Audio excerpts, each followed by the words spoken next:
दोस्तों असांजो ईमान है त असांखे हिकु ॾींहुं हिन दुनिया में हली वञिणो आहे।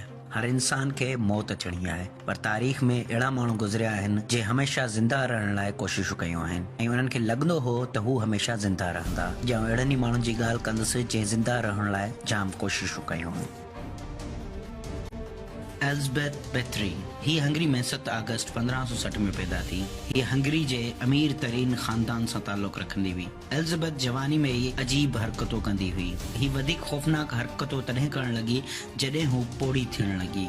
हू पोड़ो थियण ऐं मरण कोन चाहींदी हुई। हमेशा ज़िंदा ऐं जवान रहण जे करे हिन जवान औरतुनि जो क़त्ल करण शुरू करे छॾियो ऐं हिन खे लॻंदो हो जवान औरतुनि जे रत सां वेझण सां हू हमेशा जवान रहंदी। इन चक्कर में हिन 650 औरतुनि खे माराए छॾियो। हंगरी जे बादशाह खे जॾहिं इन ॻाल्हि जी ख़बर पई त हंगरी में औरतुनि जो क़त्ल पियो थिए त बादशाह हिन खे गिरफ़्तार करण जो हुकुम ॾिनो ऐं एलिज़ाबेथ खे 4 साल हिकु कोठड़ी में क़ैद करे छॾियो ऐं उन जी उते ई मौत थी वई।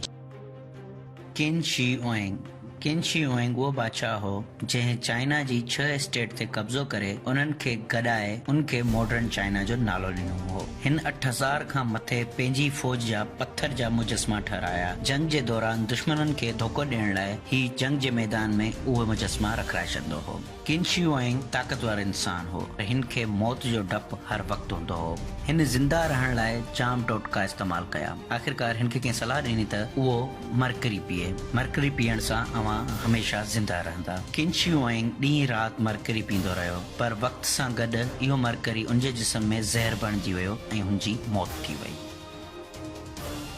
एलेक्जेंडर बोगडेनोव ही रशिया जो हिकु मशहूर डॉक्टर, लेखक ऐं सियासतदान हो। 1916 में पहिरीं जंग अज़ीम में हिन डॉक्टर जी हैसियत सां कमु कयो ऐं हिन हिकु किताब लिखियो रेड स्टार, जेको जाम मशहूर वियो। हिन खे बि ज़िंदा रहण जी वॾी ख़्वाहिश हुई ऐं हिन ज़िंदा रहण लाइ पाण ई तरीक़ा ॻोल्हिया। जेको तरीक़ो हिन ॻोल्हियो उहो हो पंहिंजे जिस्म जो रत तब्दील करणु। 1920 में हिन पंहिंजे जिस्म जो जाम रत तब्दील करायो। माण्हू बि चवण लॻा त तूं जवान थो लॻी ऐं हिन खे बि महसूस थियण लॻो त हुनजी नज़र तेज़ पई थिए ऐं हुनजे मथे जा वार किरण बंदि थी विया आहिनि। हिकु चकर हिन पंहिंजे ई कंहिं शागिर्द खां रत घुरियो ऐं जॾहिं हिन पंहिंजे जिस्म में उहो रत ट्रांसफर कयो ऐं उहे रत जी मौत जो सबबु बणियो, छो त हिन जे शागिर्द खे मलेरिया हुई ऐं मलेरिया जी हालत में हिन हुन खां रत वरितो ऐं हुनजी मौत थी वई।